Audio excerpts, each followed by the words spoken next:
Hello, everybody, and welcome back to another episode of the Cover One Roundup here live each and every Monday night on the Cover One YouTube channel. And now the Cover One Twitch channel, we're going to be playing video games. I don't know, people are talking. There have been rumors circulating about me playing NFL head coach 09 live on stream. And by rumors circulating, I mean like just inside my head. I've gotten no clearance to do so, but you will watch me play NFL head coach one of these days, but that's not what we're doing today. But we are in some ways playing a video game, going back to the Draft Network's mock draft machine to construct our final Buffalo Bills mock draft of the 2022 NFL draft season. Of course, the draft is on Thursday. So today I'm being joined by David Fox and then a few other guys. As you guys can see here, we got some new faces here on the Cover One Roundup we'll introduce here momentarily.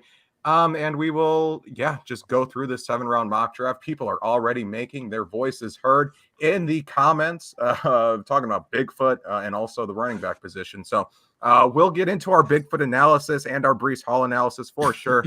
But before we do that, I'm joined today by David Fox. Each and every week he joins me. David, what's going on? The internet failed me and my entire neighborhood, apparently, and I had to scramble in the last 2 hours to find a place to do this. So I am currently at a friend's place, squatting in their home office. Nice. while I do a podcast for an hour and a half. Dedication. Right so dedication. Shout out to Connie Troop and her family for allowing me to bust into their home very suddenly.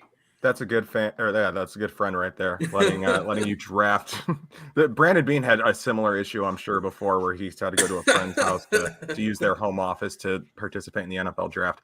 Also here, for the first time on the Cover One Roundup, it's Anthony from the Hoof podcast. Anthony, what's going on? Hey, good to be here with you guys. I know at least David's been on our show one time at least. Right. And we have some good fun here on the Cover One Network, but it's good to finally be on this show with you guys. I know I've been enjoying you guys in the chat and on your show since you guys came on to Cover One, but it's good to be here and I'm excited because we already know that we have different perspectives. Right. We'll put it that way on some things. And Yeah, Jason. I don't think we're gonna have to wait long for that. Something tells me it's gonna be fun. And I know you dress up every week, but I appreciate you dressing up for the draft. That is much appreciated. Right. David and I did so last time, but we went a more day 3 look today. That's right. This is the second mock draft, so it's kind of like day 2. Like you have casual Roger Goodell coming out on stage, his sweater vest, That's the way to be. That's what we were looking for. I'm doing the draft coverage for Cover One as well. I mean, I dress up all the time. I wear a blazer every day for work for just daily activities, but I will be suited up for the draft. Ooh. That's for sure. So, I mean, you got to put on your best to go live for the draft. So, also here for the first time on the Cover One Roundup, again, I already said that. This is both of their first times. It's Kevin from the Going Deep podcast. Kevin, what's going on? Living the dream, Kyle. I'm happy to be here. I'm happy to be here on a Monday. Feels good to be on a Monday. Lots to talk about, though, I'm sure, right? Lots going on. So excited to be here on a Monday, and also going to be bringing draft content all week as well. So pretty excited for it, man. And really, really love these mocks. Definitely seem to be getting in on a lot of them. I know I've on the Hoof, and getting ready for this is quite fun. And all the betting odds, Kyle. I mean, there's been some clues this year that you don't normally get. So there's some interesting nuggets. So before we get into the draft, because we're going to have to get in here relatively quickly because we're going to be pushing up against air raid hour as it is, I'm sure. So I don't want to delay this too long. But Anthony, Kevin, you guys have done mock drafts on different shows, but this is your first time on the Cover One Roundup doing a mock draft with us. I have a frog in my throat if you guys can't tell. So I'll throw it to Kevin first and then Anthony and then David. As someone, me, going into this draft with no biases, with no preconceived notions, just wanting to get the best player available at every possible pick, really don't care who we pick at any pick, as long as they're the best player on the board. I'm just intrigued by what your strategies are entering the draft. So Kevin, I'll start with you. Yeah, for me, it's all about what teams doesn't say their true best player available. That's, I mean, does a team come out and be like, no, I need a offensive lineman? I don't know. It just seems like every time I follow other teams and I see their strategies, like best player, Baltimore's going to do it. They're going to take the best player available. Okay, Baltimore's going to do it. I guess they're going to take the best player. I would hope they do, but at least it seems to me where the Bills are picking if they stay put, which there's rumblings that the price to move up might not be that much. So realistically, if there's a receiver that the team likes, but receiver is a big position to me that I've been targeting, I think that you can get what you need in one of the most premier positions in the sport right now, as we've seen it just totally catapult across the league. The Bills are the only team that have kept their number one receiver. And it might be that way when Samuel's traded and maybe others. So to me, it's a premium position. You constantly need the talent here in Buffalo. And I do think this is a deep receiver draft. Everyone might like their own.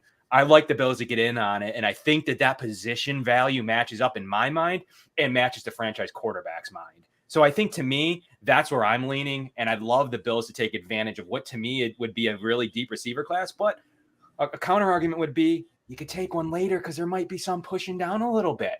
So it's just that mindset to me, but I still want the Bills to go ahead and target their number one candidate. And if that's a Chris Olave, I don't know. I don't mind burning a 5th or 6th round pick if you're going to get a premier position like receiver. Interesting. Anthony, your strat. Interesting decorations you're putting up back there. I see. Gone without attention. I'm an unbiased reporter, unbiased analyst, completely unbiased. Listening later, who may not be watching the visuals of this, Kyle during Kevin's entire excellent composure, by the way, Kevin. I would have lost it. I would have lost it. Both of us were trying to not laugh over it, but Kyle put up 4 pictures of Breece Hall. Yes. Right next to him on his right. This is more like a Breece room now. It's more than a hall. It's a Breece room. Excellent there. Yes.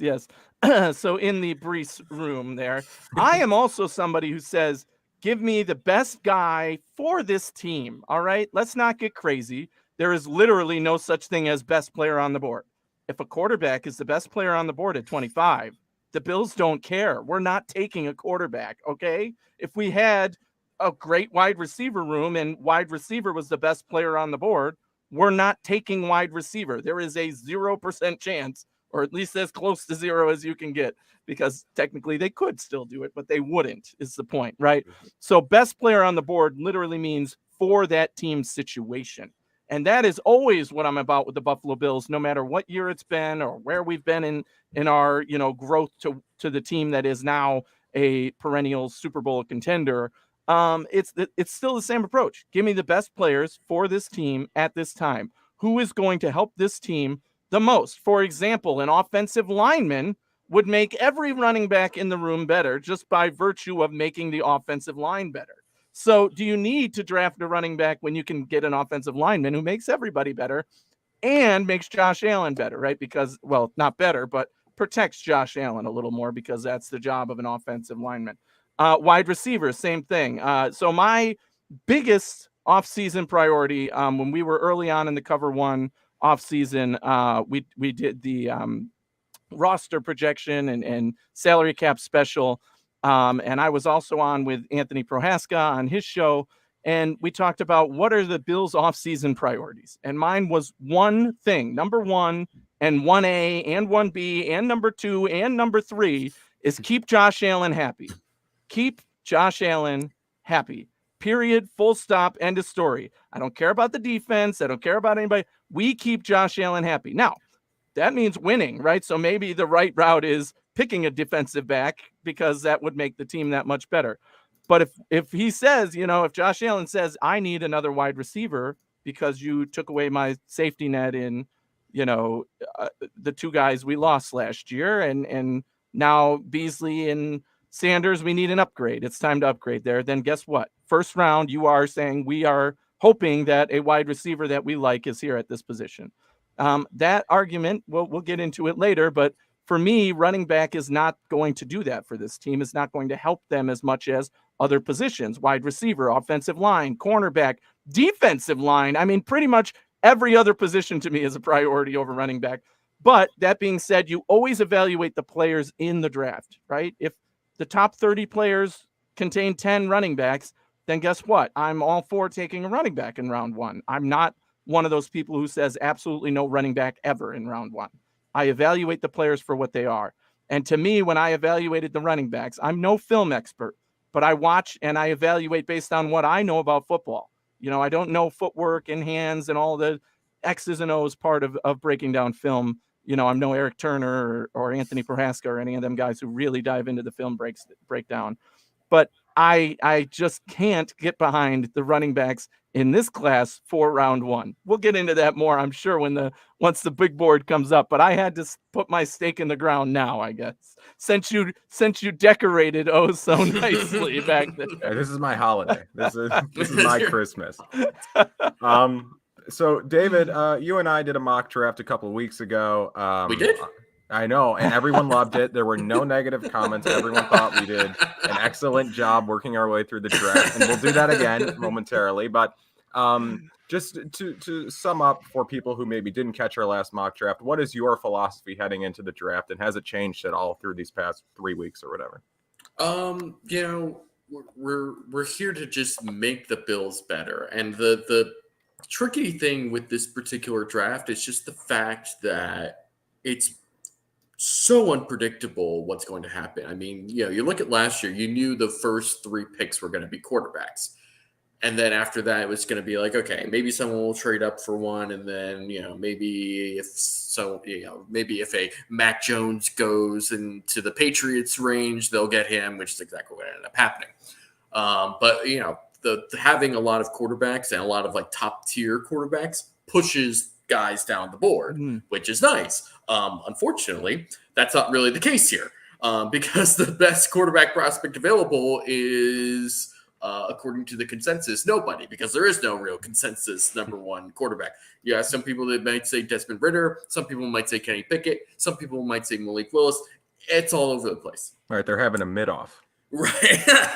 So, but then the other layer to this is the fact that for a very long time, it seemed like Kayvon Thibodeau or Aiden Hutchinson was going to go number 1 overall to the Jaguars. And now it seems like Trent Baalke is doing the most Trent Baalke thing and saying, hey, what if we just take Trayvon Walker first overall instead? And then if that happens and Aiden Hutchinson goes 2nd overall or Kayvon Thibodeau goes 2nd overall to the Lions, what happens then? And the Lions could take a quarterback at number 2 as well, because they have the 32nd overall pick as well.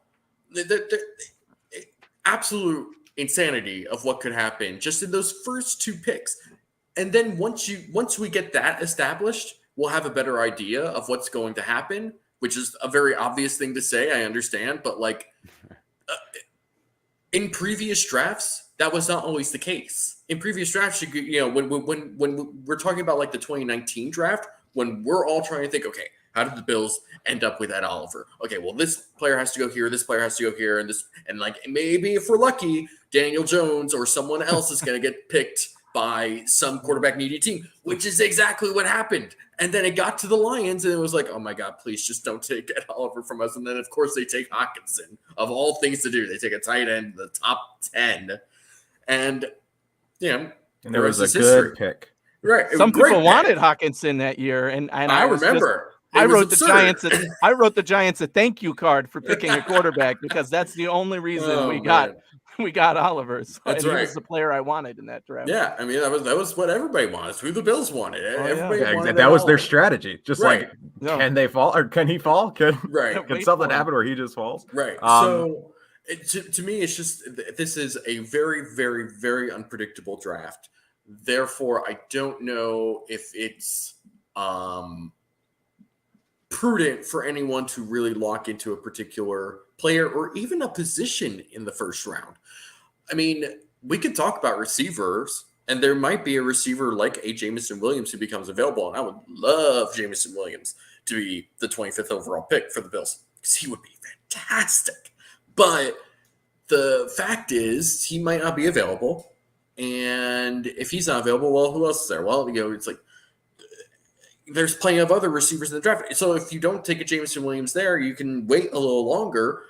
But then who do you take at 25? I was like, well, do you take a running back? Maybe, maybe not. If depending on how highly they have certain players like a Brees Room graded, they might have a linebacker graded super high, and maybe that just throws everything out of the loop because that really signals something very different if they end up taking a linebacker in the first round. And you could look at offensive linemen like Anthony suggested. That's not an unreasonable thing to think about. Given that, you have Ryan Bates coming back, which is great. You have Roger Saffold on a 1-year deal, which is great. But, future-wise, it's very uncertain what this offensive line may or may not look like. It's so all over the place. So my strategy would be to just let the board fall to you. If you feel really strongly about a guy, you got to take him. If you're a little hesitant, you got to explore all the options because it can get dicey very quickly. You could be 5 picks out and you're like, all right, we got 5 or 6 guys that we feel really great about, and all of them could be taken in a row. And you're just like, all right, we need to be ready for that contingency. And so my pitch to Bills fans is just relax. This front office tends to make a lot of good decisions. Not all the time. They've had their misses, which is why we're even talking about potentially taking a running back in the first round in the first place right now. But it's not even like Singletary's a miss per se. No, Singletary, what would feel better about Singletary if Zach Moss wasn't atrocious last year. That's just the reality. I loved Zach Moss coming out, and I still hope that if they don't take a running back high or maybe even at all, that Zach Moss is somebody that they believe in and feel good about, and maybe he takes a step forward. Right. I don't know if that actually happens, but don't believe it. Yeah, but running back is an upgradable position on this team. I think everybody would agree to that. Yeah, and that's why they wanted to get J.D. McKissick. Let's be honest. That's why they wanted to get him. Yeah. So just to all Bills fans, if you want to enjoy this experience of the NFL draft as much as you possibly can, because it is about as nerve-wracking as you can get without actually being directly involved in said draft-making process, just keep your mind open and be prepared for different possibilities, except for quarterback. If they take a quarterback, I'm going to lose my mind, and I will question everything in my entire universe. We might take a quarterback. I'll say it right now. We might take a quarterback. Not early, but, round 2, round 3, maybe. We'll look into it. No, that's a joke. Jake Fromm. Right. I have receipts of people saying Jake Fromm was going to take Josh Allen's job. 5th round pick was going to take Josh Allen's job. Right. Yeah. I remember reading tweets like, they finally have a good quarterback in Buffalo. There was like, and this was after not bad Josh Allen year, fine Josh Allen year. Yeah. Wild people. The draft makes people do crazy things. And you're about to see that from us right now as we start our 7-round mock draft 20 minutes in. So maybe we should have gotten started earlier, but it is what it is. All right. So are we trading up to 1, boys? Obviously. People want a punter taken in the first round. He says, just kidding. I am not, though. Just all kidding. Right. So, unless. Right. JK, unless.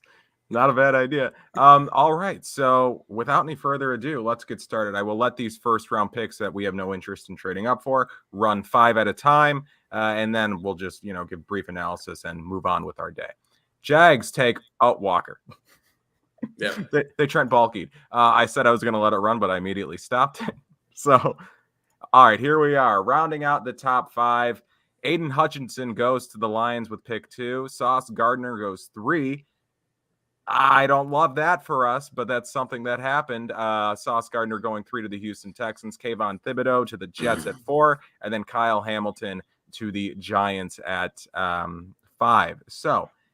That's a little early for a corner. Obviously, that's not unrealistic per se, but for a corner-needy team like the Bills, seeing a corner go that high obviously isn't all that reassuring. So, Kevin, any takeaways from these first 5?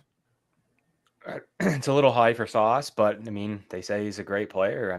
People are very excited for him. I think that would be someone the Bills would target if something happens with his draft stock or board starts falling. But I mean, that's pretty status quo-ish. But yeah, Kyle Hamilton's, a good pick there. The Giants, I don't know about that. We'll see. I think that they could go a different way there, but I think for the most part, that is some version of the top 5 in some way, shape, or form. Pushing offensive linemen down. It's a good thing for Anthony, right? Yeah, I'm definitely looking at offensive linemen here, but I mean, these top 5 are pretty good top 5. I mean, I think Hutchinson, is going to be the number 1 overall. Gardner doesn't go to the Jets, so I'm happy there, but they get Thibodeau. So, I mean, they're still in a good spot. The Jets are inevitably going to get a lot better in this round, especially this first round here. Kyle Hamilton at 5. I mean, could it happen? Yes. Would it surprise me? Probably, if he goes that high. I mean, maybe, but just because there's other needs on the board, and the fact that an offensive lineman hasn't been taken in the top 5, even though that's such a premium position and one that a lot of these teams picking up here are needy of, kind of surprises me. But again, those players are definitely going to be gone before 25. So. Right. Yeah. None of these players the Bills had any real chance of grabbing unless they farmed it to move up to get them. But had Gardner, Kevin, you kind of alluded to this, had Sauce fall into like 12, 13 somehow, I would have entertained a trade up. But at this point, I really don't think we're trading up for a corner. So moving on to the next 5 here. Ike Ekwonu, Evan Neal, Garrett Wilson, Derek Sting. Okay. Well, there goes an offensive lineman. And there goes the 2. Yeah. Actually, all 3 right there. I had recency bias. They're talking about the most recent pick. But yes, 3 went in that last 5. As does Derek Stingley Jr., which leaves the top corners on the board being Trent McDuffie, Kyer Elam, and Andrew Booth Jr. Will we make it 14 picks, or however many? I'm not good at math. Can we make it through this many without 3 corners going? It's possible, but I mean, if we don't want to reach on a corner, if we want a corner that's worth taking in round 1, might have to talk about trading up sooner rather than later. David, any analysis from these recent picks? Derek Stingley does not seem like a Seattle type of corner. Like like Seattle needs a corner. Derek Stingley does not seem like a Seattle type of corner.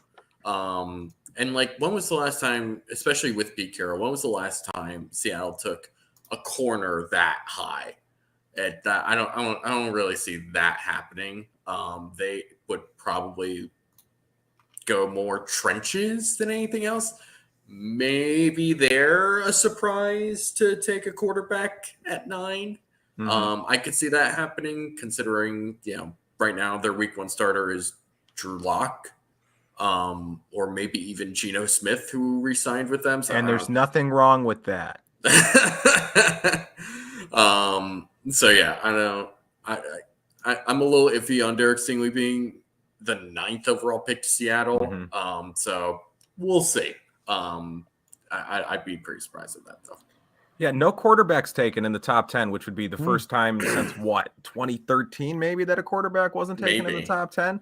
Something like that when the Bills took EJ Manuel 16th or whatever. It must have happened. They traded back. Right. They traded back and got their quarterback of choice. That was how much they believed in EJ Manuel. They traded back and said, he's probably still going to be available. Right. Now, I think you'll get a quarterback top 10. I don't see this particular draft order necessarily happening. But for our exercise, this isn't good because the Bills are the type of team where the more quarterbacks go, the better, because that pushes the other players down the board. So let's have a trade up discussion. Obviously not trading up here, but there are players on the board who I think would be really good additions to this team. Jordan Davis would be a nice add. Jameson Williams, Trent McDuffie, guys that I'm interested in. Obviously not moving up to 11, but Kevin, to you, what is the range where we start talking about a trade up? I think it's really realistic. In a realistic version, it's where the Bills are receiving calls themselves from a team saying, "Hey, what are you going to give me?" But I think that range could really start to play 16 to 19. I think that range could start to come into some form of realistic value. And the Bills might say it's 16. We're not there yet. 17. We're not there yet. But as you get to 18 and 19, I think it would depend on the value. 17 might be like, nah, come to us. And I think that's what you're looking for, is a value of like a 16, 17, but really at like a 19 or 20 value, because they're like, we'll take that. We want to move back. Yeah. Anthony, any thoughts on that? No, yeah, I just was thinking to myself that I've done a bunch of mock drafts, obviously we all have, and this is a unique combination of the top 10 that I've seen so far, especially with no quarterback, which would be shocking, I think, in this draft, even though none of them are highly touted prospects like last year, for example. But quarterback just being a premium position, I feel somebody is going to take one in the top 10 or get into the top 10 to take the one they really, really want, So, yeah, that would be a bit of a surprise to me, I think, on draft night if it happens that way. And I also agree that I think the Bills' primary trade range is in that 15 to 20, if possible. That's when you really start saying, okay, is this where the cornerback we want is available? And do we need to jump somebody to get him? All right, I'm going to let these next 5 go, and then conversations ensue. Jameson Williams, don't go here to Washington. Drake London goes to Washington. Jordan Davis, Jermaine Johnson, Zion Johnson, Jameson Williams. 50. Yeah. Okay, I don't think I would have traded out for Jameson Williams per se, but I would have liked the option. I would have liked the opportunity. No team has called us yet. Which is rare during these simulations. Right. It's usually the phone's always ringing during this. Anyone who were Trent McDuffie. The corners are still available. The corners are still there, all 3 of them. But with Philly is definitely in the market for another corner. Which makes you want to sit when you're looking at that and you see the 3 there. You see Olave still on the board. You got some names there that make you like say, hey, we're going to hold a little bit longer, probably. Exactly. Yep. Just that's what I was going to say. There are plenty of options here where there are players who I obviously would like who aren't going to be there at 25, but I think there are enough options to make me comfortable for now sitting at 25 and just seeing what comes to me. All right. We'll go 2 more. We'll go through the Chargers. Saints take Trevor Penning. Chargers take George Karlaftis. Okay. Well, that's interesting because George Karlaftis has been kind of pushed down throughout this whole cycle. It wouldn't honestly, if there was a team that would be interested in taking him, I would think the Saints wouldn't be surprising. Actually, I'd be a little surprised if the Chargers took him. The Eagles would not be surprising either because Howie just loves a bunch of super traitsy, long defensive ends. But yeah, the Eagles right now at this position are a really interesting trade candidate because Howie Roseman also really loves trading down, especially he loves taking as many picks as possible and taking as many shots at the dartboard as he can get. I could see a potential trade if there was somebody that they really liked and they feel like they can't get him, whether that's an Andrew Booth or maybe if Jameson Williams is available. Like I could totally see them like this being a spot where they trade up to get one of those types of guys. I mean, realistically, you're talking a first and a third here range. Yeah. So it just depends if that's the range. But I think this is about the time you're taking calls to the Eagles, the Saints are sitting there still, the Steelers, and you're kind of like, who's going to give me the best deal? Because we can wait a couple picks if you're not going to give it to me. So I think that's the range that they'd be in here. Yeah, and I guess maybe like a 1 and a 4 and a future pick is what I was thinking. My question then is there somebody on our board right now that you would trade up for? Is McDuffie your guy? Because for me, I'm not seeing a lot of names on that list that I'm like, okay, this is the guy we want to give up that value to go get and make sure he's our guy. I think the only one I'd be interested in would probably be Andrew Booth. But he does have some injury concerns, which is like kind of why we're thinking of taking corner anyway because of Trey White injury concerns. So Andrew Booth is a very, very, very talented player who would probably be going higher in this draft and in these simulations if he didn't have injury concerns and if there wasn't like 2 A+ type of prospects in Sauce Gardner and Derek Stingley in front of him. But I don't know if Trent McDuffie necessarily is the apple of the Bills' eye just because of how he's built.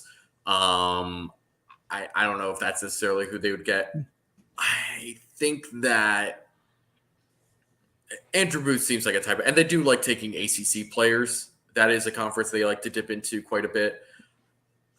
Well, it's worth considering, but if the Eagles are looking for like a lot, like I think of one, like we said in the chat, 1, 4, and 6. I think that's like very reasonable for a legit cornerback too. But if it's the something value more should than be that, there. yeah, For a corner. Like, yeah. I don't think you get badgered over the coals coming up for a corner as you might for a receiver or quarterback. Yeah, so. and especially that type of talent at corner. Like he really is a legit player at this position. So he's somebody that I think is worth trading up for. Outside of that, based on what's available, I'm willing to wait it out. I see a lot of names that I definitely wouldn't mind picking at 25 where we're at already. Yeah. So I think that I'm liking the way this board is falling right now, actually. Right. Even with no quarterbacks taken, I know. there are 2 quarterback teams here. So maybe. This all right. Are not we ready? Going poorly. We're going to go through 20 here, through the Steelers. Eagles on the clock. They take Trent McDuffie, Olave, Daxton Hill. Okay. Interesting. No quarterbacks through 20. Steelers go Daxton Hill, which was a guy maybe. The Steelers are definitely in play for a quarterback because they've been like the entire offseason been talked about like, hey, they are really interested in Malik Willis, and right now they have this system and like their whole culture as a franchise is all built on waiting for guys to develop. Like if there's a place for Malik Willis to go where like not only is Mitch Trubisky going to be the starter, but like he's not even going to be the number 2 guy. He'll be the number 3 guy because I think they'll put Mason Rudolph as the number 2 guy for as atrocious as he is. But you know they're willing. I think they're a type of team that's willing to say like, listen, we're not forcing him to play in year 1 because he's going to need a lot of time to develop. And especially in that offense that they have with Matt Canada, like that offense requires mobility, and Malik Willis has plenty of mobility and plenty of like arm talent that can be taken advantage of. I think that's a potential spot for Malik Willis to go. I could also see Daxton Hill go there because they, really love defensive backs and especially versatile defensive backs. They just signed Edmonds today. That's right. Yeah. I mean, and Daxton Hill with like, because he has corner safety versatility from what I've seen, or at least from what I've seen on online, and having that with someone as athletic as Terrell Edmonds and someone as rangy as Mika Fitzpatrick, who's played all over various defenses, that would be really interesting. It's a very interesting pick. I don't know how realistic it is, but it's an interesting pick. Yeah, it's a classic Steelers move, right? Defense, and I think he would fit. Of course, we've all heard about his versatility and everything he can do. Certainly the Steelers would love to get a player like that on their team. And the question is, do they value it based on their team right now? And would they not take one of the quarterbacks there? Olave off the board to the Saints, early on, it seemed like everybody was mocking Olave to the Bills. And I kept saying, Olave's not going to be there at 25. I find that highly unlikely. I think he's just too good. And I do see him going somewhere in this range. The Eagles went wide receiver with their first pick, but obviously they could have taken him. The Saints, even the Steelers, it wouldn't be a surprise if they went wide receiver there. The next 3 picks, honestly, could be wide receiver. The Patriots could use one. The Packers obviously need one at some point. And the Cardinals, I mean, if the amount of 10 personnel, they need legitimate receivers on the field at all times. And outside of DeAndre Hopkins, I don't know who's really all that legitimate. And the funny part is for that 18th pick, that is some of the targets the Bills might come out for. So for sure. Realistically at 18 there, that might have been the range if they deemed one of them Olave, McDuffie. It shows right there that if that's the guy on Bean's board, that's about the range, and that was about the price point. So we declined it, but Bean might not if that's someone that he deems one of those. And they did go run. So that thins the Bills board a little bit with McDuffie, Olave, and Hill. It thins it a little bit to start to think about stuff now. But I think if they waited till 20, they're probably going to play it out outside of something crazy happening here in a pick or two. Yeah.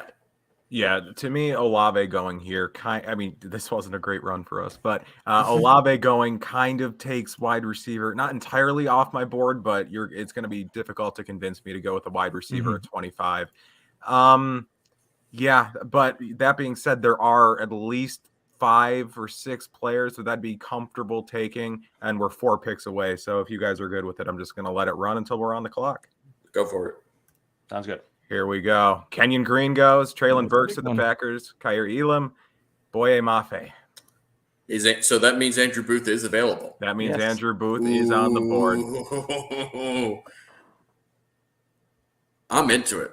I'm telling you, if he is there at 25 and they don't have to give up anything extra for him, sprint to that podium and don't look back.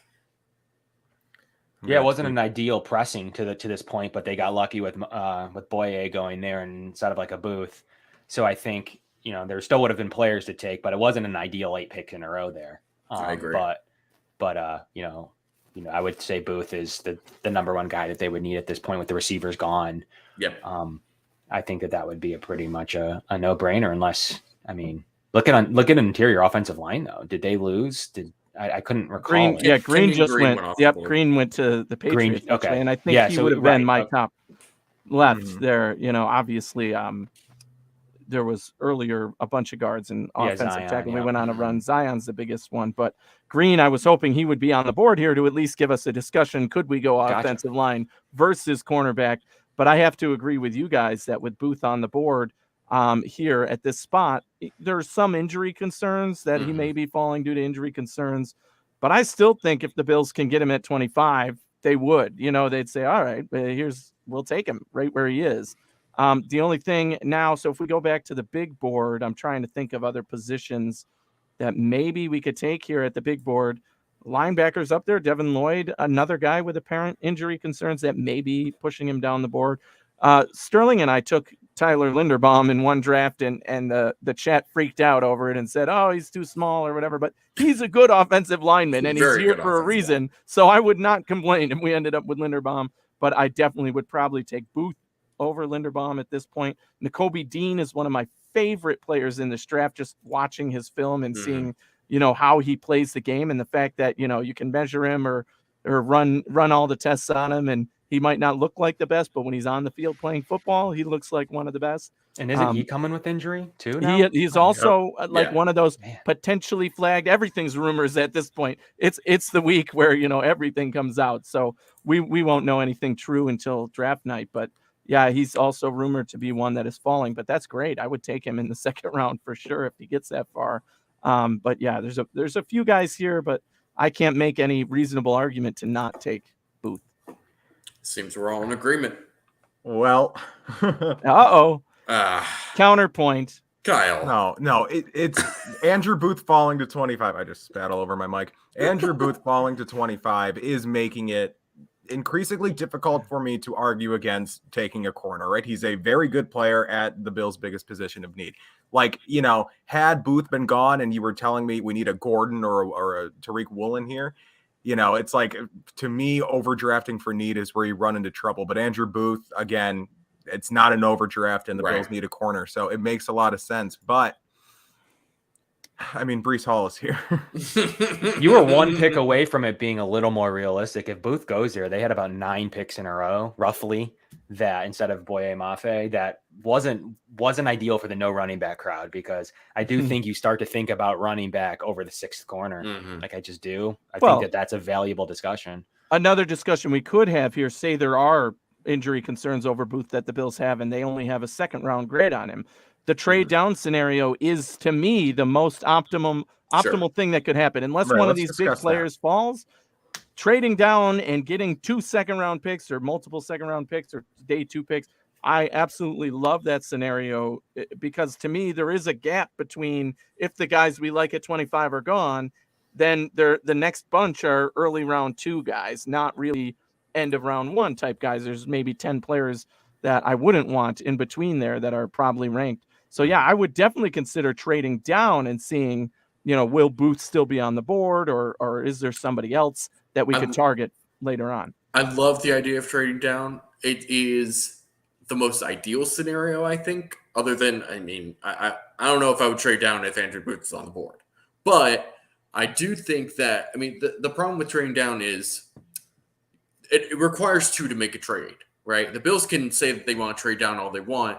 If nobody's willing to come up for somebody, then you're kind of just up a creek without a paddle. Like that's a worst case scenario. That is a worst case scenario. And that's how you end up with a running back in the first round. But like, but in this particular draft, where I think most of the value is in that day two range in the second and third round, well, why would anybody give up picks to get up into the first round? Like who's trading back into the first round, and for who and for what? Maybe the quarterbacks, maybe a quarterback at this point, but like, the 25, that's a good range to try on one of those guys, right? It is. And maybe you see a Detroit go from 32 to 25. It might even up the value, right? With quarterbacks there, you're upping the value of the normal 25 trade value, right? You're like, oh, you're coming up for quarterback? Okay, how about you give us a third instead of a fourth with your second, and somebody, if they want that quarterback, they would probably be. And that's certainly possible, but I just don't know if no quarterback's been taken to this point. Yes, I'm not sure the NFL will say like, yeah, we're definitely going to trade extra picks. I mean, a QB needy team like the Saints have already said no twice. And we all acknowledge that that's not likely to happen, right? That's not quarterbacks would probably still not be on the board. Yeah, I mean, I'm surprised. This is very unlikely, I think. I think it's unlikely, but it's possible. We really just have no idea what the NFL truly thinks about these quarterbacks and what team feels the best about one of these quarterbacks.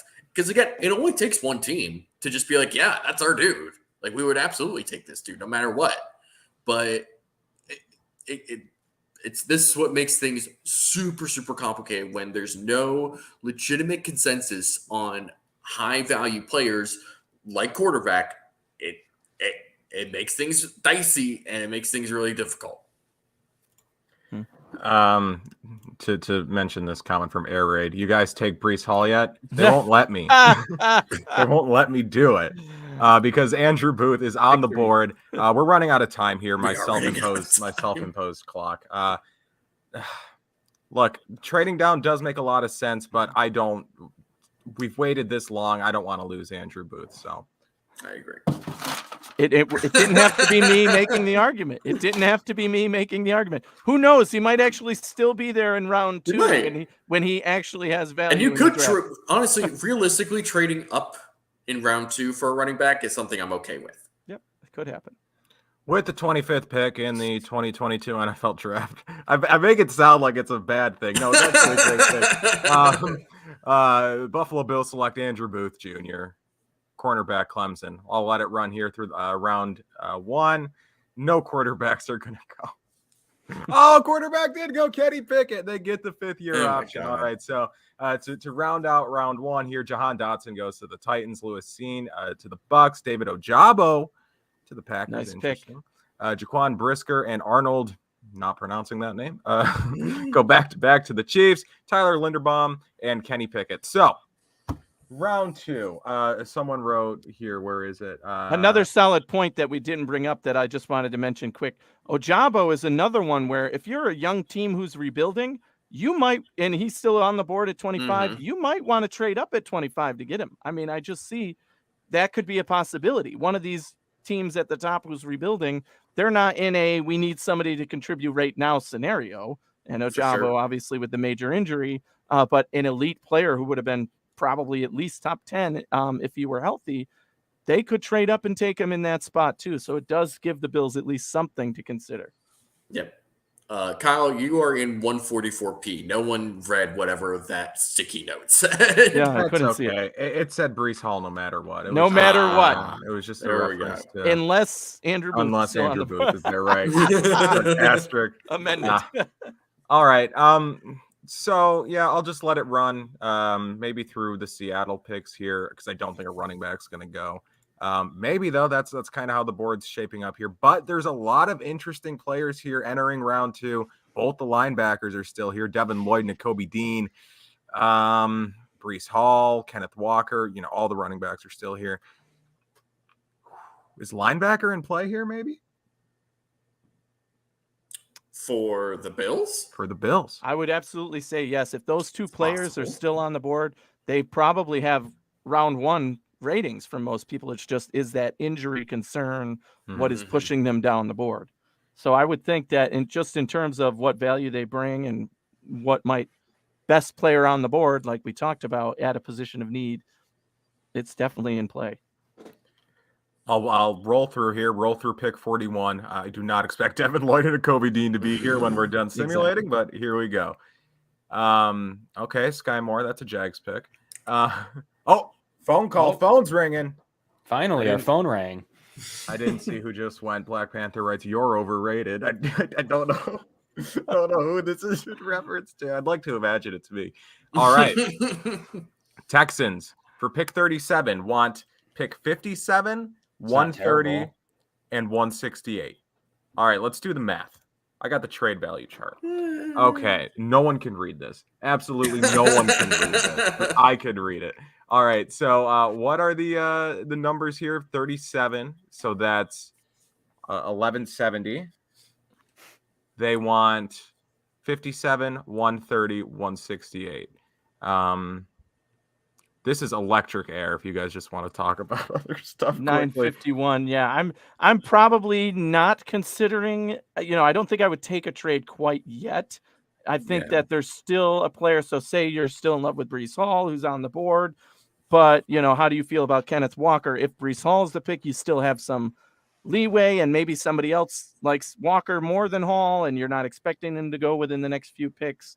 That's just talking about the one position, running back. Obviously, there's a ton of other needs. Wide receiver could be there still. Any other position really. But I think this is still a little too early given how the board has worked out. Although I wouldn't have mind picking here if we had traded down into this spot for an early round 2 pick. Right. I'm not a fan. I'm not a particular fan of this. Yeah, this is bad value. This is not as someone who just did the math. No. There you go. There you go. I said I'm not a math guy, but I know that these numbers aren't adding up. Sorry. No, thank you, Houston. Moving on. Desmond Ridder went. Breece Hall. There we go. There he is. They said they warned us. See, they warned you they were going to take him, and they did. They just held me hostage. Yeah. And I called their bluff. Yeah. And they weren't bluffing. Oh, boy. Nick Casario doesn't play around, Kyle. Oh, my God. I am devastated. What's this trade? How big is the drop-off for you, though? How do you feel about Walker? Oh, he's good. Is he your number 2? I don't know. He's not Breece Hall. Breece Hall, I like Kenneth Walker as my favorite running back in this draft. Right. But I think Breece Hall is the best fit for the Bills. So that's why if we end up at our pick, I wouldn't trade up for Walker, I don't think, but depending on how the board falls. But yeah, Breece Hall going, that is some damage there. But would you trade up for Devin Lloyd or Nakobe Dean? Because it's now interesting because they have fallen a bit. These are guys who they probably, like you said, Anthony, probably the Bills do have first round grades on them. Look, I like Tremaine Edmonds as much as the next guy, which depending on the next guy is not that much. But I like Tremaine Edmonds. I just really don't know how he factors into the long-term future, given some team's going to give him a silly contract once he hits free agency. So, I wouldn't be opposed to drafting that successor, that presumptive successor. And we're not getting one of them unless they trade up. So does the successor have to be Lloyd or Dean, or are we good with just waiting and seeing what comes to us? I don't think it has to be Lloyd or Dean. There's 2 other Georgia linebackers that are legitimate athletes and can definitely be worth even a second round pick. I think Quay Walker and Channing Tindall are both very worthwhile of that type of pick. I don't know if that's necessarily the direction they end up going, but I think that is at least in play. So decline? I would decline. If we decline the other one for 37, Yeah. declining that. And Devin, To be Lloyd. honest, they would have Linebacker. taken that 37 trade if they needed somebody. Right. It was a little pricey, but a 4 and a 5 is not going to prevent the Bills from getting the guy they want. Right, exactly. It's not. If they really wanted Hall, that was the way to get him. You got him right there, and still hold their third. They're not gonna pass on that if they really did like Hall or Dean even. Yeah, right. This trade's Although I interesting. think, with both linebackers still on the board, I'm not as hesitant. I'm not as jumping on a trade as much, right? Mhm. As soon as one goes off the board, then you're like, okay, how much do we really like the other guy who hasn't been picked, Lloyd or Dean? And what are we willing to pay? But right now, I'm not, at least not for linebacker. I know we didn't take a look at the big board, but were there other names to consider here? Before the trade came in, at least I didn't see who the last few picks were. Devin Lloyd went by the time we got the last. Oh, pick. he was. So, okay. But this is a great website. They didn't let us see that until after we got the trade. I think if you click counter offer, you can go back. But I've never. Oh ho ho! There we go. That's Awesome. the trick. All right, that's good. So there we go. Malik Willis, quarterback. We just got a really good offer. I don't know if you guys saw that. We're moving up from 57 to 42. All we're giving up is a future 4. So is there anyone on this board? I say all we're giving up is a future 4, but that's good. Listen, that's very reasonable. That's not terrible. Right, to hop this many spots in round 2. Yeah. Is there anyone here who we're banging the table for, who we want to jump that many spots up to grab? Nakobe Dean sticks out. Yeah, he would be the one for me, but Kenneth Walker, I mean, if you're talking running how do we back, feel about running back at this? I mean, an extra 4th for Kenneth Walker, I'd be into that.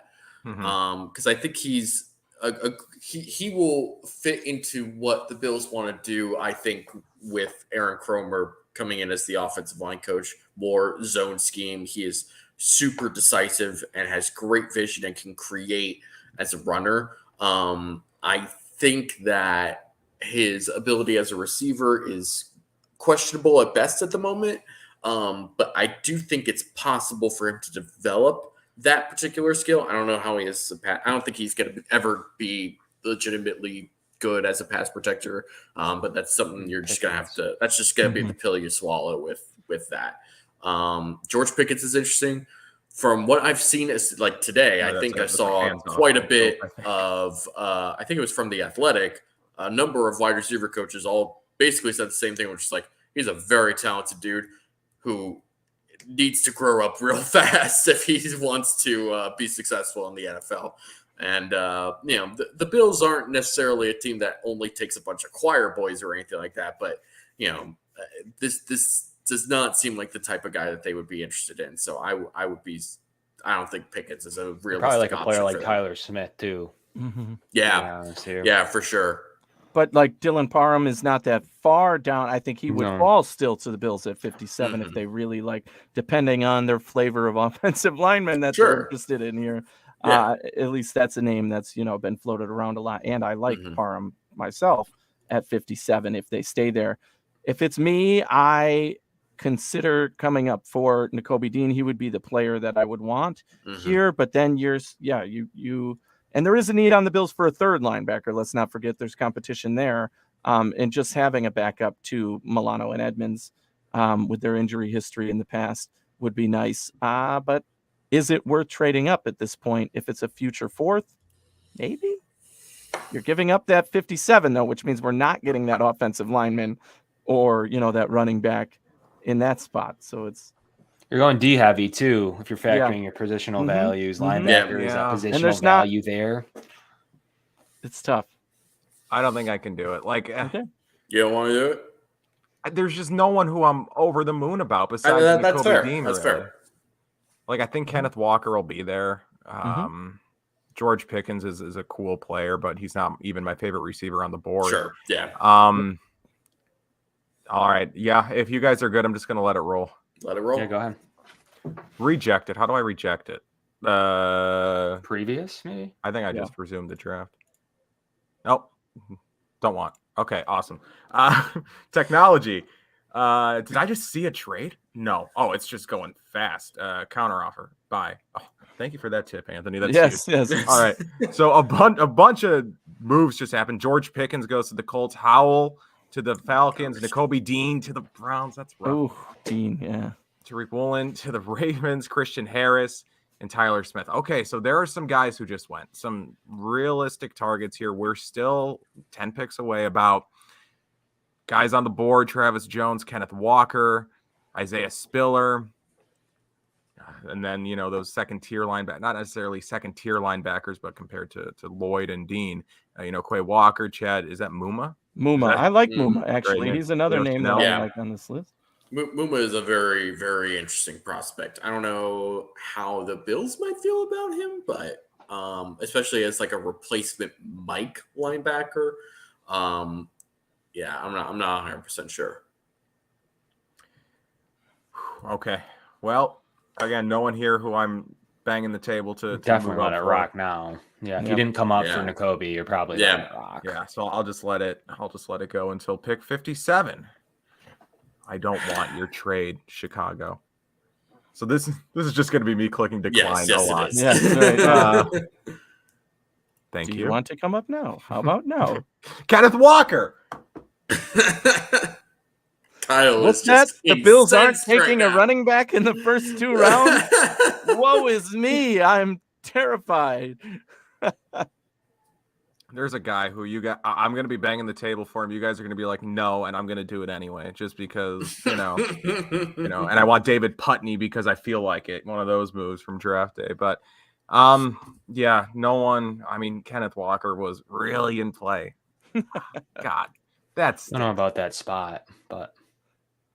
No, leave me alone. No. Move up 1 and give them a one spot. Okay. Get out of here, Dallas. Who are they picking? They're not like somebody's trading in for our guy right there. John Mechie, what? He was my guy. Oh, was he? Yeah, okay. I think there's wide receivers to be had in round 3 and 4 that I really, really like. So I'm not high on a wide receiver in 2. You either take, if one of them falls to you in 1, I'm great with it. If it's Olave.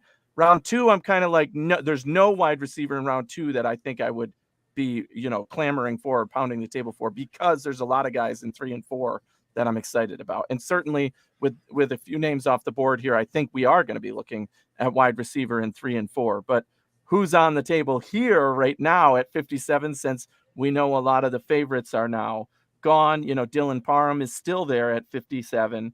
Isaiah Spiller, if you are looking running back, but definitely not one of my favorite guys. We already said Muma, who is a guy I like a lot, but I'm not sure he'd be in play quite here at 57 for the Bills over a guy like Parham.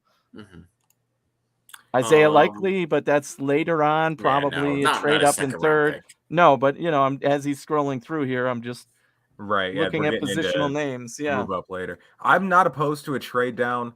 If we can find a partner, but that's going to be hard to facilitate in the 6 minutes we have left. Poor Kyle, you need a Xanax, don't stroke. I might genuinely. I'm upset.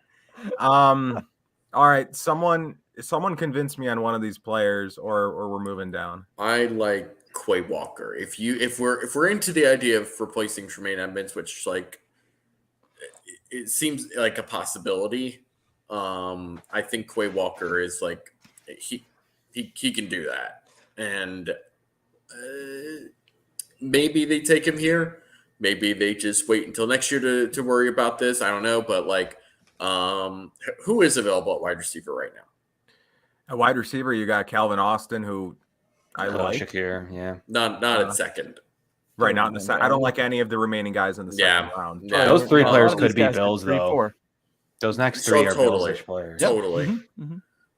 Let's look at offensive line, because I think Parham's the obvious guy that sticks out. Yeah, that's the one for me too. I think, again, if we're thinking, okay, we went cornerback in round 1, which was great. Remember the motto of keep Josh Allen happy here. And I think, another offensive lineman, a guard, maybe for potential long-term fill-in, and somebody you're going to have, for depth this year, especially, I would definitely, consider him at this spot. 122nd ranked RAS guard ever in history recorded out of 1,300 guards. And this is sort of the underrated talking point that John brings up here when it talks about offensive line. Obviously, Bates and oh my God, who am I thinking of? Saffold, thank you. Oh my gosh, Bates and Saffold are the presumed starters right now, but there's no guarantee that there's not going to be an injury. And if there is, like, you got to press somebody in there, and having like a talented rookie to be your backup. Yeah, I'm into that, because I don't want, like, you remove a piece from an offensive line and things can go downhill very, very quickly. But if you have like a legitimate backup plan, I think that's a reasonable thing. So I am in on Dylan Parham or Nakobe Dean, or not Nakobe Dean. He already went. Quay Walker. I was gonna say I can't bend time. I'm sorry. If I could, Breece Hall would be a bill, but Ed Ingram, or is it too early for Ed Ingram? Is it Parham if we're going with an interior lineman? All right, Walker or Parham? I'm Parham. That's my vote. I'm into Parham. Kevin? Yep. I think that the 9 Raz does it for me. They drafted high offensive linemen on the athletic score. They're still signing offensive linemen that are high Raz. Yeah. I think that's what Aaron Cromer wants. I think he's banging the table for that room. I think it's, and I'm kind of like Anthony, where I'm like, he feels about running back. I kind of feel about interior offensive line, where I'm like, I think they're pretty good there. Like, Ryan Bates has got a pretty decent deal. And I do like Saffold a lot, but yeah, depth always helps. It's an important position to keep your quarterback happy. I think, to me, with this board, the interior offensive line is there. I agree. It's just a good pick. The chat's saying Walker, but unfortunately, you know what they say. If you listen to the fans, you'll end up being one of them or whatever, which isn't we are. But in this exercise, we are the administration. All right, we're the administration. What are you talking about? With the 57th pick I hope I don't draft the wrong player. With the 57th pick in the 2022 NFL draft, the Buffalo Bills select Dylan Parham, guard, Memphis. The fans are saying he's never going to play Walker right behind him. How about that? And Calvin Austin went. Oh, this is Trey McBride. Yeah, lots of our players right there. All right, so to close out the second round there, Quay Walker, Trey McBride, Calvin Austin the third, Logan Hall, Isaiah Spiller, which I'm not heartbroken about, Josh Pascal, and Cameron Thomas. So interesting ending there. Not for nothing, but we are 2 rounds in, and we've got the air raid hour in less than an hour. So awesome. That's good to know. Jose Colon writes, awful pick. Draft an offensive guard that won't even start for the Bills this year. Boo. Yeah, that's the point. He's a depth player who will be the starter come next year because Saffold's on a 1-year deal. Talk about and we have nobody if one of those guys gets hurt. Here's the crazy thing. That these players are going to be here for more than just this season. So Dylan Parham, it's a 1-year contract. What are you talking about? Maybe he doesn't play this year, but there's a possibility he does push Bates or injuries. The injuries are things that happen. So as we alluded to, it is good to have a player like Dylan Parham waiting in the wings, but also Roger Saffold is a Band-Aid, right? They're going to need to replace Roger Saffold. That's not Plus, Bates is like your backup at a couple spots too. If someone gets hurt at another position, then you need to put him awful picks. 2 awful picks. Jose, we filled their biggest need. We filled their biggest need with a very good player, and then a future starting guard. And actually, this is an excellent point by John. 2 good points. Good for you, John. I mean, did we expect Spencer Brown to be the starting right tackle last year? No. 4 weeks in there, like he's starting. Yeah. Like, come on. We cannot predict this. Jose, who would your ideal picks have been? We're not getting bogged down in this. This is not a democracy. Being wrong is not a democracy. All right, let's move on. Unless he says Breece Hall, and then sure, trade it all and let's get up there. Let's pick now. Trade it all. I'm good, Jacksonville. We're doing well here. Again, I said before the stream, I was like, this chat is insane. This chat is incredible. All right. Just let me count. Anyone here who we're moving up for? Matt Corral just went in the 3rd round. 2 linebackers that I like. I really like Shakir personally. It's coming to Shakir range for me. So who Jose is referring to is David Questenberry, who has played all of 1 snap at guard, right? If I remember correctly, he's a tackle. He's a backup tackle. Swing. Relax. Yeah, I'm getting into Shakir real quickly here. I think he's a good fit in the 3rd round for sure. Would you trade up for him? with all the rest of those wide receivers there, I would need a strong argument to trade up. Probably not, but if the deal was good enough, I think he can do a couple of things well for you. I've seen him mock to the Bills in the first, by the way. I've seen it. That's interesting. I've seen it. I forgot whose it was just recently too. And the chat would have loved that mock draft. Shakir in the first. I mean, he's talented. Someone like him, I would not be shocked to go in the first. Not way to the higher Bills, than he's ranked. Sure, there's always players like that in these. You know, we're relying on the draft network here for the ranking system that is set up that is mocking these players through. But you never know. That guy could definitely go. Any guy can definitely go a round sooner than what everybody is mocking him at.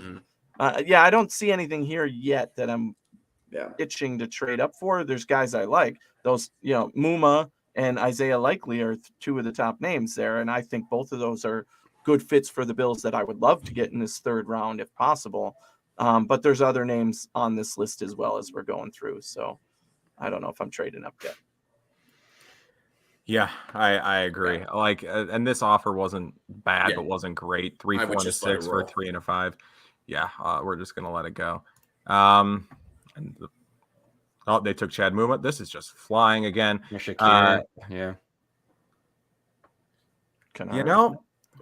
can't have nice things. We just can't have nice things. Unless they're named Andrew Booth and Dylan Parham.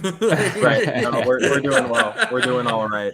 Realistically, we're right on though with the values between a couple guys that we were looking at. Like Hall, we were looking at, Nakobe Dean at one point. We were looking here at Shakir. I mean, at least when we were thinking about it, we were right with the values. Like, if they want to come up to that for that receiver, that might have been the place they had to do it. You guys at all interested in trading up for Rachaad White? No, but he's definitely, as we know, he's a target. But I wouldn't trade up for him. He's definitely a high target here as the draft rolls into their pick. Let it roll. And he's going to go now. Zachary Carter, Cam Taylor, but I would have freaked out had we not landed Andrew Booth there. All right, everything's going okay. Troy Anderson, that's rough. Okay. Cam Jurgens, whatever. All right. Here we go. Who's still left? So is Alec Pierce still available at wide receiver? Yep, he's right there. Yeah. Okay, and then Rachaad White is still available, right? Yes. Okay, we're in a good spot then. I like this. We're in a good spot. To double down with Kobe Bryant, another good name. I think you can wait until better take a safety in case we need one in 3 years. Kenny with the body bag next year. Yeah, okay. Kenny put you in a body bag, Kyle. That was good. I gotta give it. That to was Kenny. pretty that was really sweet. Good. A name that that I haven't heard a lot of Bills fans talking about, but that we talked about tight end last week. Cade Otton from Washington. I actually like him, and when I watched him, he's very much a Bills type of guy. He's a leader on the field. You watch him on the team, and he's what stands out on the field when he's there. Yeah. He's a leadership guy, quality guy, all definitely processed through and through. So definitely a name that I have been interested in going to the Bills. Would I pick him here? I don't know. Is he highly ranked enough to go this high at tight end? Maybe. I mean, he is in this system, right? He's listed as 84. It's a sneaky need. It is, yeah. It is for the same reasons we talked about offensive line, right? Yeah. Like OJ Howard is a great potential 1-year deal, but that's realistic. If he plays well, he's really only going to be here for 1 year then. But I don't know if you take a tight end here, and this is not a great tight end class. So if you don't, maybe you can wait a little bit longer and get a Charlie Kolar later. I don't know, but I'm more interested in a Rachaad White or an Alec Pierce. The people are saying we can redeem ourselves by picking Cade Otton. I don't know if there's this is why the draft is not a democracy. All right. On your respective boards, how much of a difference is there between Rachaad White and James Cook? I think that Rachaad White is probably just a better overall runner. I think that James Cook's biggest trait, or at least his most appealing trait, is probably his receiving skills. But I don't think they're that much better than Rachaad White. And I think Rachaad White's a better runner. Yeah, I think here is where the running back conversation gets real sticky. I don't think I like a guy in the 3rd round. If there's one that falls to us in the 4th round or the 5th round, that's more of a, now you're getting value for what you get for the running back. The guys are what they are. That's why they're in the 4th or 5th round, but they still add some value to the team. I think with both of these guys, I'm going to pass in this round at this position because I'm not sure they bring me more than the guys I can get in 4 or 5. I mean, looking down the list, whichever one of those other guys you like.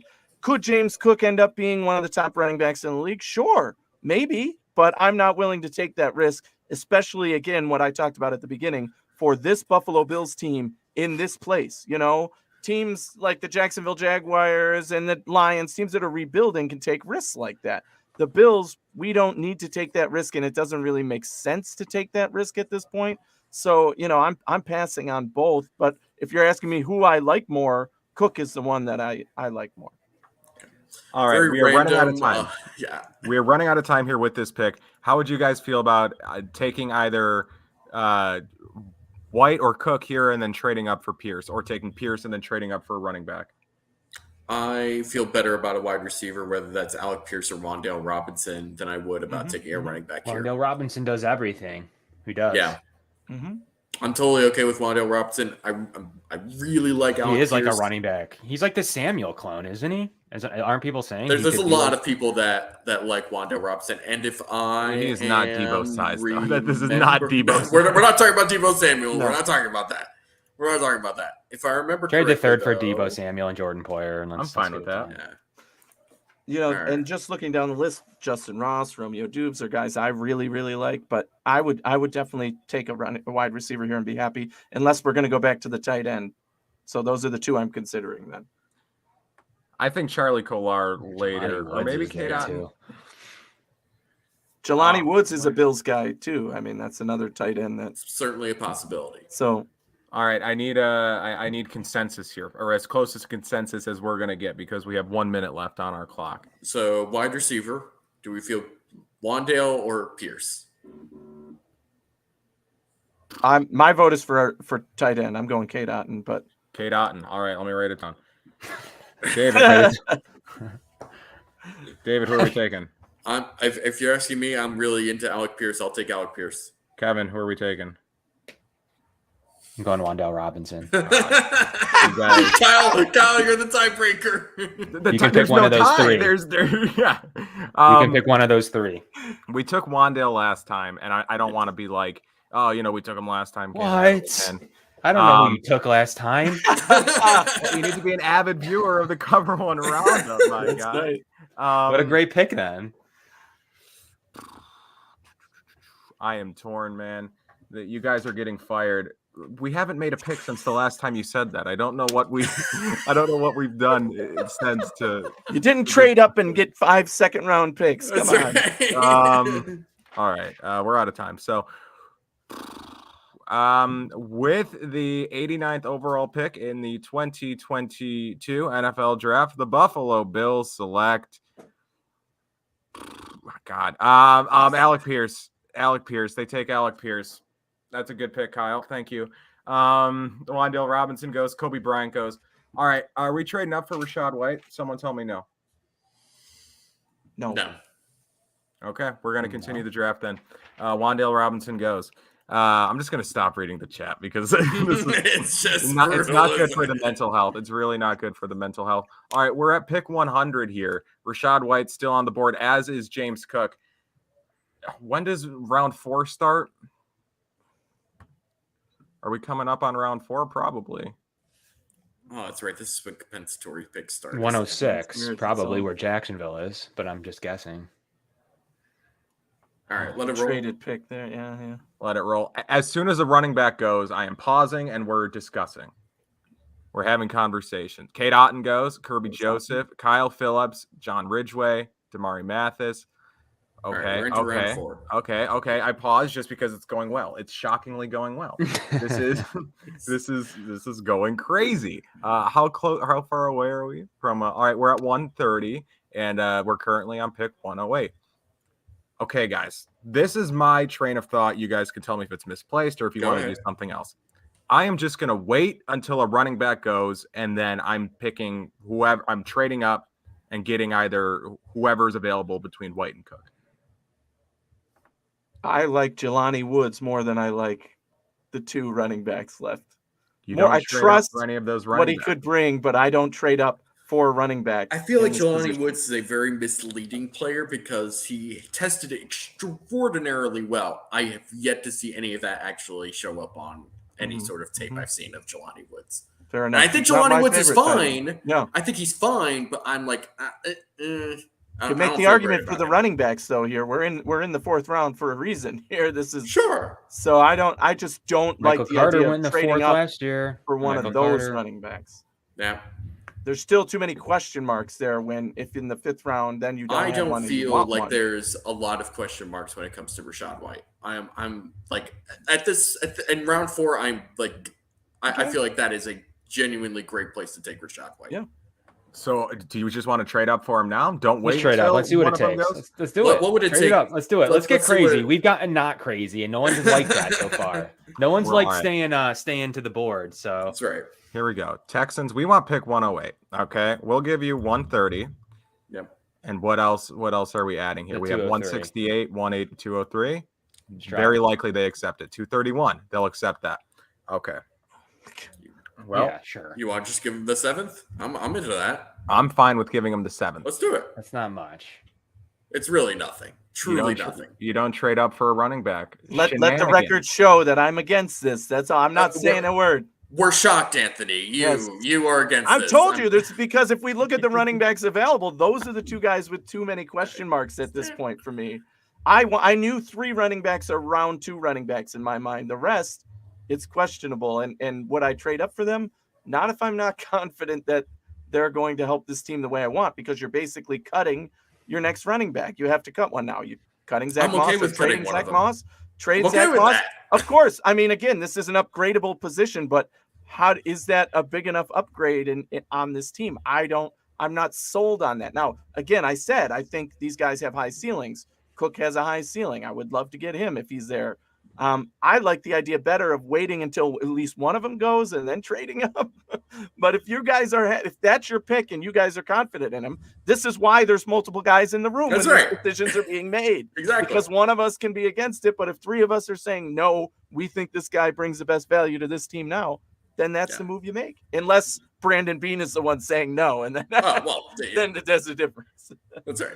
I'm totally a 7th round pick, and it's a good trade.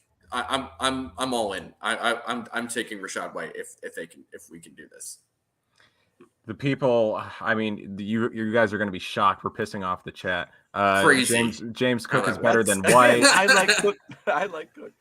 Jose, you are right. I like James Cook. I think he does. And look, if you want to trade up for James Cook, I'm okay with that too. But like, I don't. Okay, we're in the range where it takes nothing to trade up, or where it's a realistic trade up. So I think I'm just did they pick? No, I'm just gonna let it go until one of them goes, and then we'll trade up. Yeah. Okay. Counter offer. Did one of them go? No, none of them went. And they want to trade back for a 4, 5, and a 6. Okay, so maybe that trade wouldn't have happened actually, but that's a lot. All right. So that is, but we get 2 4s. We get 110 and 139. We give up 130, 168, 185. 2 4s. That's interesting. It is. I'm a little interested in that. Before we do that, who's available at corner? Because I'm okay with, because I like the idea of doubling down at corner. Why are they giving us 2 4s? Because they're feeling generous today.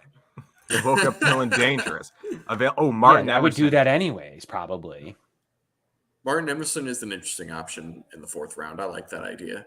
Martin Emerson is very interesting. I think the Bills are taking that trade, even and taking their. I think that's too good of a trade. Right. I mean, because we're in the. Okay. Okay, guys. I think we're making this trade. Okay. I agree. We haven't done one yet. I think that's a. 2 4s is tough to say no to. Yeah. Yes. What we're making that trade for. Right. Yeah, we'll see what happens. Well, but... All right, we're on the clock. We have, 5 minutes? Yes, we have 5 minutes to make this selection. Okay. So where are our picks again? Unless we we're picking now at 110 and then again at 130, right? 130 something. All right. Or 139. So it might be get Emerson. No. Rachaad White or James Cook? We're having this discussion again. I mean, the Bills like White, right? I mean, that's who they would like. I really, like yeah. It's just a matter of who we think that they're reading between the tea leaves. Yeah, I think they would like White more. I don't know if they're going to take a running back, or if we are going to take a running back right now, I would take Rachaad White, and then we'll look at who would be available. What if they just double down on that with both those picks? How about that? Can we look at the big board just for a second? Can we look at the big board? Yeah, that's fine. Just so I can make a pick here that is not. I think Jelani Woods is a guy that I like. Would I have traded up for him? Probably not. But yeah. How do we feel about like Rachaad White, and then let's see if Jelani Woods falls to 130? He might. I mean, that's again. I like him more at where the Bills were originally picking here. Sure. Where is our second, fourth? We got two of them here. I think it's 139. Okay. So we'll see. I just wanted the record to show. Okay. And Rachaad White has a high Raz score too. The people want high Raz from Rachaad White. If you want to take Cook, I'm okay with that. But I like Rachaad White better. But I got my way with Alec Pierce. I got my way with Alec Pierce, so I'm totally fine with conceding to James Cook on this. With the 110th pick in the 2022 NFL Draft, the Buffalo Bills select Rachaad White, running back, Arizona State. I mean, at pick 110, you're not. I mean, it's really not that much of a risk. Jelani Woods went immediately. Where did we pick again? 139. And then Cook went immediately. The player we should have picked went next. Cook and Emerson too. Runner. Zamir White went. You wouldn't have any running backs on the board by our original pick. Yeah. I think we made a decent trade. I think we made a good trade and a good pick. I think Rachaad White is a very good consolation prize as someone who wanted Breece Hall and can't have Breece Hall. Rachaad White is okay. I mean, Rusty, he compares athletically to David Johnson. He has a 9.8 Raz score. There's some things to like about him. So fair enough. I mean, I'm not angry. I'm not angry at the move. If this happens on draft night, day 2 of the day 3 of the draft. Day 3. Yeah, then I'm not angry at all. I think okay, they must really believe in this guy. They moved up to get him. See what happens. Let's keep it rolling, Kyle. Resuming the draft. Ravens, they're here to help out again. Move along.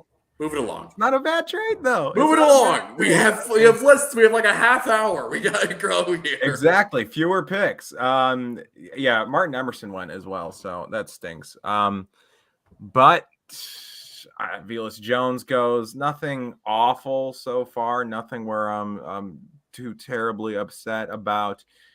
Bengals 136 and 174 for 139, 203, 231. Is that a free fifth? For what?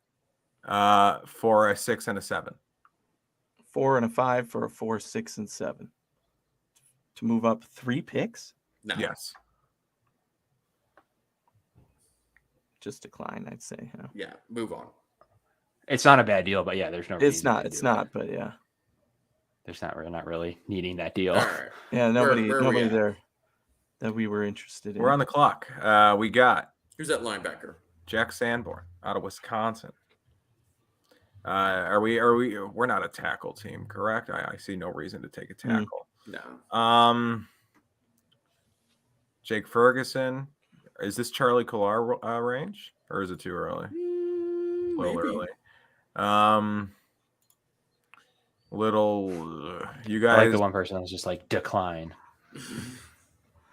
Look at the linebackers, please. All right, DeMarco Jackson, Damani Clark. I like Micah McFadden. It might be a little early, but I like him. Yeah. All right. Safety. Yeah. Is it? My guy Smoke Monday. Smoke Monday is a great Smoke pick. Is still there. Yeah. It is Monday. Smoke Monday's a great pick. They say he could be like Justin Simmons. I mean, he's a good pick. Led an Auburn team. I don't know. Definitely in range soon for Smoke Monday. Certainly, maybe of the names we've seen so far, one of the names that I like left, certainly. Like me, some Smoke Monday. I like Smoke. We're here for the smoke. What other positions haven't we looked at? I'm not so high on the tight ends right now. You already picked a running back, so oh man. We picked a good running back. All right. Yeah. Punt God. You got some punt gods in the chat. Oh boy. Not taking a punter in the fourth round. No, a little early for that. Chris Paul, we going back to guard? We gonna piss off the chat? Is Chris Paul? No, we're not going back to guard. What's going on a corner? Double dip time. Double dip it. Yeah, you could double dip. I'm down to double dip. Is there anyone here who we want? Eh. I mean, McCollum would be the real athletic choice. He's a guy that probably seriously wouldn't be there. I think he's a 3rd round pick. Okay, you want to take Zion McCollum, or do we just want to let the unrealism of it, just be like, whatever, I'm not touching that. I mean, he's the best athletic profile in draft history, cornerback draft history. They like athletes. Yeah. 10. He's the number 1 ranked cornerback athletically that they've ever tested. Is a 4th round safety reasonable? I think it's reasonable. Boys, this is difficult. I really don't know. I feel like what's left at wide receiver? If we double dip at wide receiver, is there anything left there that's exciting? Justin Ross, Romeo Dubes, my guy, but it's there's a lot of Justin Ross or Romeo Dubes there, and Dubes is also he's not really a number 2. If who did we take at wide receiver again? Somebody more versatile than took Alec Pierce, right? So Dubes it would be kind of redundant with a guy like Pierce, unless you think Pierce is going to be your number 2 guy, but I don't see that. No. So Justin Ross, maybe. Doesn't he have like an extensive injury history? He does. That's why he's falling more. But yeah, I like Jalen Naylor a little bit later too. Yeah. So Smoke. I mean, that was a good pick, but more around 5 maybe. But you could pick him here. Certainly taking good players in round 4 that could go in round 5 is not a problem. IRL, I'd be cool with trading back, but we did just get this extra 4th, so let's make it count. All right. Who are we taking? Someone tell me who we're taking. I say Smoke Monday. Now let's move on. Kevin, who are we taking? I think it's between. I still think if the board fell this way, I am a Smoke Monday fan, but McCollum to me is like. I mean, how do you not go on the number 1 percentile, like the top of the list at the cornerback athletically? There's just a lot to like about McCollum. Like there really is. I'm a huge fan of the double dip at cornerback, and if I was in the room where somebody made that argument, how could you say no? Right. So I'd probably go McCollum. With the 139th pick in the 2022 NFL Draft, the Buffalo Bills select Zion McCollum, cornerback. The number 1 athletic. You don't think McDermott wants you to hands on that? I don't know. They coach up cornerbacks as well. I mean, the cornerback room has now gone from a question mark to I love double dipping with McCollum. I still think his profile pushes him into the 3rd to someone that a good team would take him in the late 3rd. I mean, the profile is just like Josh Allen. It's like that. It's like that potential. Finally, the people love it. We only double dip at cornerback if we didn't take a cornerback in round 1. Here's maybe, but maybe Trey's not coming back immediately. Trey, I don't think we'll be back week 1. So are you comfortable with Andrew Booth and Dane Jackson for a little bit? Are you comfortable with Dane Jackson and a rookie? And I say that the answer to that is another rookie. The rookie, clearly. Right. So that not the greatest argument there for the kid, but No, I don't think it's unreasonable to take 2 cornerbacks. McCollum would be, and it's value. It's a good value pick. That athletic. I don't think his profile doesn't allow him. The best cornerback ever to be tested is not going to be there in the mid to late 4th. Finally, good pick. Jose just likes athletes. This is what I'm coming to learn: is Jose just wants the combine monster athlete? Yeah. Right. That's right. He wants the numbers guys, which he would love like White then. White was an athletic machine too. All right, this draft is a slam dunk. Thank you, John. Thank you, John. Finally, the people are opening their minds, which is all I'm asking them to do. Open your third eye, people. All right, we're on the board. De'Ara King just got drafted. We're in round 6. It's punter time, baby. Is this our last pick? This might be. No, just check safety real quick. What's going on there? Reed Blankenship. Yeah. Okay. We must have just missed Smoke. When is Kolar available? I don't think he'll actually be available. They went 184. IRL, but Kolar does not appear to be available. Okay. How do we feel about a Malcolm Rodriguez from Oklahoma State? We got yelled at last time because he's short. Yeah, because he's 5'11". He's also a former Oklahoma State champion wrestler. And a team captain converted from safety to linebacker. I mean, this in the 6th round they yelled at you because he's short. Yeah, I know a 6th round guy. People get crazy about this. I'm just saying. Primarily special teams. Our guy Jose should like him. I mean, another high athletic profile, 8.54, in his RAS score. Like, I don't know. He's got the wrestling background. There's a lot to like about it. McDermott guy. McDermott guy. Teams linebacker. It makes a lot of sense. And if you're looking, I mean, he will absolutely play special teams and will be very, very good there as well. I mean, this is somebody that has been on my radar for a very long time. Yeah, for the Bills here. How can you make the roster here? It's probably at special teams linebacker and it's at punter. Mm-hmm. Yeah.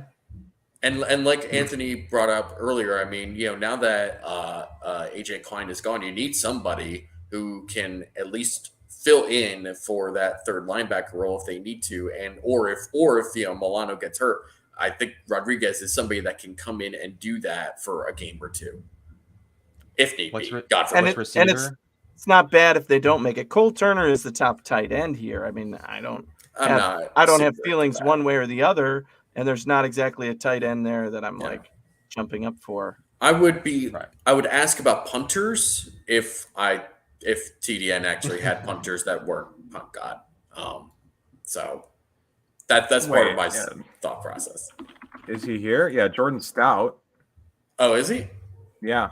Where's Ariza? He probably already got taken. Can I spell God? How do you spell his name? I think it's Araiza. Nope. Hit show drafted just to see. Show drafted. What if they took him out? What if they were like, nope?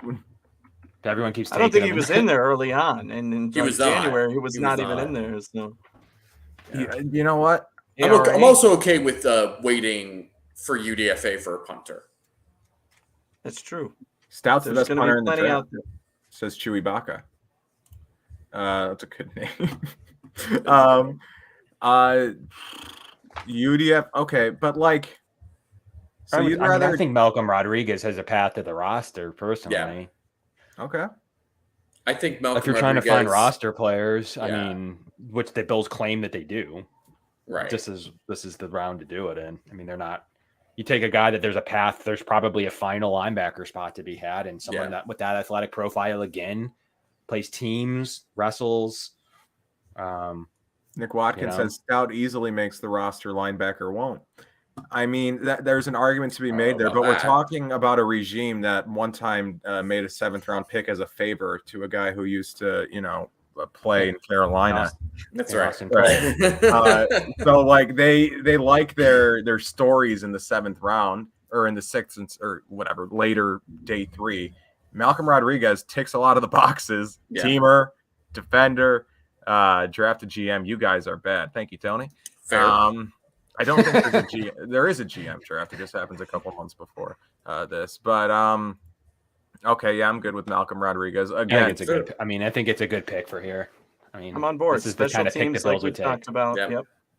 And if we have another pick, we might go punter. Otherwise, whatever. Right. We need linebacker. With the 203rd pick in the 2022 NFL Draft, the Buffalo Bills select Malcolm Rodriguez, linebacker, Oklahoma State. Okay, I like the draft, guys. Whatever. He's cut. He's not even on the team yet. Hasn't even signed a contract, and he's cut. But that's the best part. Put him on the practice squad. Then there's a lot of young linebackers competing for that linebacker 3 special teams role. He's cut. He's put him on the practice squad. He's picked in the 6th round. It's not the end of the world. OTAs, he just cut. Nick Watkins, I know you might not be happy with us so far, but I think we might take your punter here. So I like punter here. Right? Get a punter on a 4-year, 7th round contract. Yeah. Absolutely. I'm into that. Sounds good. Especially if it means getting Matt Hawk out of here. Get a UB guy. No, that's UDFA. They'd never waste. That's right. That's right. But I've never heard of this punter position you speak of, but I'd like a holder. Can we get a holder? Is that possible? Hey, if Jordan Stout can hold, I'm all for it. And Stout hold. Someone find out. Oh, actually, that is a good question. I might look that up afterwards. They don't know. Well, we should know now before I make a pick. The draft. This is a great draft network wants us to take a quarterback. By the way, good for them. Yeah, I don't know where that is. Yeah, no, we are a quarterback needy team. Brock Purdy. Talk about the mad Caleb Ellaby. He balls. Yeah. Tell me on Caleb Ellaby. I've covered him. Brock Purdy is a mess. I'm not taking that too. Stout holds. Awesome. Okay, Dustin Crum's fun. Dustin Crum's a runner, man. He's a baller. Crum is in this draft? Yeah. Oh, I kind of like that. I don't really want to do it, but he's an RPO guy. I mean, man, he's interesting. He's definitely a UDFA target. I'm not kidding. Yeah, I think that's fair. If the Bills don't feel like they could sign him, it would not be outlandish that they could take one of these guys this late. Oh, for sure. If they don't think they can get him in UDFA just range, because why not? They'll pull a 7th on one of these guys. Punter or quarterback, and if so, which quarterback? I think I'm going punter, to be honest. I just think again when you're talking, and I looked up Stout. The one thing he said the NFL scouts wanted to see was him hold, and he did it pretty well. So at his workouts, that's what he's been doing, and he said I can do it. So I mean, I'm literally watching him right now do a bunch of holds. Yeah. So how do they look now? That must be crazy. Film are on laces hold. in or out? Where are the laces? Right. I've seen 2 laces out so far. 2 out of 2. Don't lie. And to the point, will he be an upgrade at punter? Yes, dead body is probably an upgrade at punter, to be honest. But at holder, will he be an upgrade? He just has to be there. Remember that our kicker worked with one of the worst holders in NFL history and was very consistent in his first year. And then he got a decent holder and became one of the best kickers in the NFL. So as long as Stout is a decent holder, we're good because he's an upgrade and he will make this roster. So that's why I like it in the 7th round. Which will be the first Buffalo microbrewery? I don't know if any of you guys are in Buffalo, but this question is for me. Who's the Stout? Am I making the Stout? The Jordan Stout. The Jordan Stout. That's even better. There you go. Yes. All right. We're going. It's got MJ on it instead. 331st pick, Buffalo Bills select Jordan Stout to wrap up our perfect draft. You'd be hard pressed to find a better draft, and I think we're done, right? Yes. If we're not I feel done, like this is the most laboring I've seen for a mock draft for sure. Maybe it's because the draft is so close now that we can all feel it. And I feel like we just went through the war room and we were there making the picks for real. This was a lot of fun, but I do like our haul. I mean, I'm not upset at this haul as the chat seems to be not liking it as much at times, but overlook it again and give us a grade here, chat. What do you think? Because I mean, I'm happy with it. I'm very happy with this. That's an A+. Trading up for a running back I didn't like, but again, it could happen and I was okay with it. It's not like I somehow got another 4th out of it. Yeah, that was the trade was an easy trade to take. That one. 2 4s and 2 6s, and the 3 original first 3 picks. So yeah, I'm into that. Hey, we're not getting awful reviews, shockingly, though I am waiting to see what Jose says. Trek Reviewer says F-. That's interesting. Solid A, review a year from now. I agree. I'll review this draft as opposed to the real draft. In hindsight, my draft would have been better.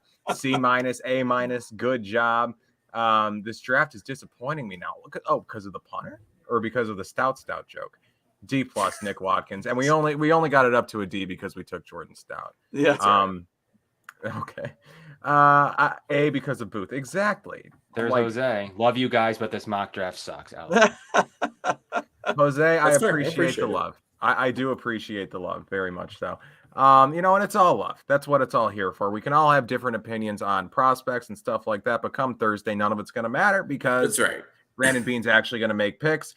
And it's going to be incredible, right? He's going to do better than us, maybe, even though we just obviously did pretty well. But so, yeah, thank you guys for watching. I think that kind of wraps up our show here because we have 18 minutes before the air raid hour. John is 3 for 3 for takes tonight. You can't vote unless you smash that like button. There you go. I agree. Throw that like button in there. Let's go, people. Yeah. The track reviewer writes down the joke was a C+. I appreciate that. I appreciate that he could be like, it was a fine joke. The joke wasn't bad. I appreciate that. Otherwise the draft was bad. So make sure to stay tuned to Cover One, the YouTube channel, Twitch, all that this week. Again, great coverage coming live from Las Vegas with Eric, Greg, and Aaron. Great coverage that they'll be having, and then just our live shows here every night. We have you covered, and then the actual draft coverage all Thursday, all Friday, all Saturday. Kevin and Anthony, you guys are doing which day? You're doing one of the days, right? Yes, we are the hosts for day 3 of the draft. So I know I'm going to be there. Day 1 and 2, I will be live, and then day 3 Saturday, Kevin and I will be taking the reins and having some of you all jump in on off and discuss. But it should be a lot of fun. Looking forward to it. I did it last year with Anthony Prohaska, and we stuck it out for the first 2 days, just the two of us, with different people hopping on and off at times. But it was so much fun. I absolutely loved it, and I'm really looking forward to it again this year and seeing what happens after all of this and studying players and seeing how the board falls. And there were players who we were like, oh yeah, take Great Humphreys right here, take him. And what, another edge player, bash him. Okay, it's fun because it's all live. It's there now. You can see my reaction and my thoughts live. But yeah, it's a lot of fun, and we're looking forward to it. Thanks for having me on, guys. It was thank you for coming on. Both of you. Thanks for coming, guys. Thank you. Appreciate it. Very much appreciated. Ryan and the McCollum people are we're saved their draft. I saved the draft for them. McCollum Hive. I didn't know McCollum Hive existed, but I'm glad to see it. Kevin, where can people find you this week, coverage wise, Twitter wise, stuff like that? Yep, at Kevin Massare. As you see on the screen, you'll see me Friday nights on the Going Deep podcast normally, but this week obviously we have I'll be on Friday as well, so I'll be Friday, Saturday. So I'll be enjoying Thursday in my own regards, enjoying without my takes to myself, to my wife. You can find me Friday, Saturday this week on all live coverage there, and Friday nights in general. And check out our last edition I talked a little bit about Raz because we had Kent Lee Platty on, the designer of Raz. Really good. He gets into it and talks about McCollum a little bit for everyone that liked McCollum, and that came sparked from him. Best athletic profile at the cornerback position ever. So. David, where can the people find you? You all can yell at me on Twitter at DFoxy, DFAUXY. You can find some very lukewarm and inconsistent takes there. So good content, bad draft. That's honestly the greatest. That's all we're here for. That's what I love to see. Like, I hated the picks. You guys suck when it comes to football. I liked watching it though, and that's the end of the day. I'm all right with that. You can find me on Twitter at Kyle Silagyi. Make sure to follow at Cover One on a variety of social media platforms, even TikTok now. You can subscribe to the Cover One YouTube channel, Twitch channel, and all the iTunes feed. Leave 5-star reviews if you want to, or don't. So thank you guys for watching. We'll be back next week on this show with player-specific analysis, I guess, about the draft. And more hijinks. All right, we'll talk to you later. Bye-bye.